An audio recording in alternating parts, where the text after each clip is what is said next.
I've been going to Disneyland for the last 10 years, and I've been to every Disneyland around the world. Except for those in China. And over that time, I've compiled the very best list of what to do and what not to do on a trip here.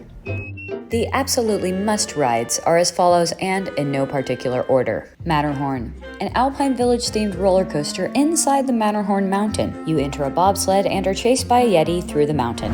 It was fantastic. Unique to Disneyland is Toontown. It's a vibe. This is a town where you feel like you live in a cartoon, and also has another must ride, Mickey and Minnie's Runaway Railway, where you immerse yourself into a cartoon and ride Goofy's train that falls off the tracks through wild adventures. Honorable mention in Disneyland is the adventurous ride called Mr. Toad's Wild Ride. Beware, it is wild. In the other park, Disney's California Adventure, there are some amazing rides you cannot miss. First off is the Incredicoaster, an Incredibles-themed roller coaster where the character Dash forces you to go fast. As you reach speeds up to 55 miles per hour, you go through some smooth turns and even an upside-down loop.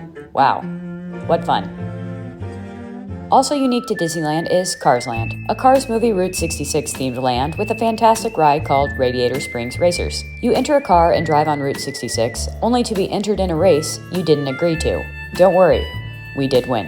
An honorable mention goes to Goofy's Sky School, where Goofy teaches you how to fly terribly. Now that you know what rides to do, let's discuss Genie Plus and Lightning Lanes. For additional fee per person per day of $15 to $30 depending on the time of year, you can purchase Genie Plus, which gives you access to the Lightning Lanes. This is how you skip the standby line and long wait times and use the Lightning Lane instead. Use your Disneyland app to purchase before the trip or day of. After choosing your ride of choice, when the time is upon you, you can use your Magic Band Plus, available for purchase in stores, or phone app to scan in. There's nothing more exhilarating than skipping a long line. The next one will no doubt be obvious to the more seasoned Disneyland goers, but accommodation is important. I recommend staying at a Disney resort if you can for easy access to the parks. My favorite pricey humble abode is the Disneyland Hotel, and I explain why in last week's video, which is conveniently linked in the description for you to view at your leisure. Character meet and greets at Disneyland are certainly a rite of passage. Mostly characters just walk around, where you get the opportunity to take quick pictures, and sometimes they have lines for more popular characters. Speaking of photos, the Photo Pass is included in Genie Plus, but if you decide to buy it separately, it's $70 pre-purchased or $100 if purchased day of. You get your photos taken on rides as well as with cast members. Wow, how great. Now let's discuss the most important thing, food. There are many restaurants that require reservations and some that are quick service. If you'd like to learn more about how to get reservations at Disneyland, that video comes out next week, so make sure to click the subscribe button and hit the bell button to be notified when it comes out. For quick service, use your phone to mobile order. It's much faster and you don't have to wait in any lines. After making your order, they'll let you know what time it'll be ready.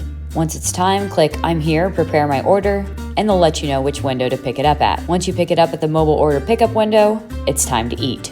Some must-eats are, in Disneyland, Rancho de Zocalo. I love the cauliflower tacos. They taste great. Also, Daisy's Cafe. Get the fresh cinnamon and sugar donuts. Also delicious. In California Adventure, I like the adorable snowman. Here, I get the mango Dole Whip. Very mango-y. That is it for my top tips. Please comment if you have any follow-up or specific questions you need answered. I will be happy to assist you with your trip to one of my favorite places on Earth. Make sure to subscribe for next week's video about how to get the hardest reservations in Disneyland and continue travels from us. After LA, we are headed to Italy for 3 months. Click the bell button so you don't miss out on those videos either. We will see you next week. Goodbye.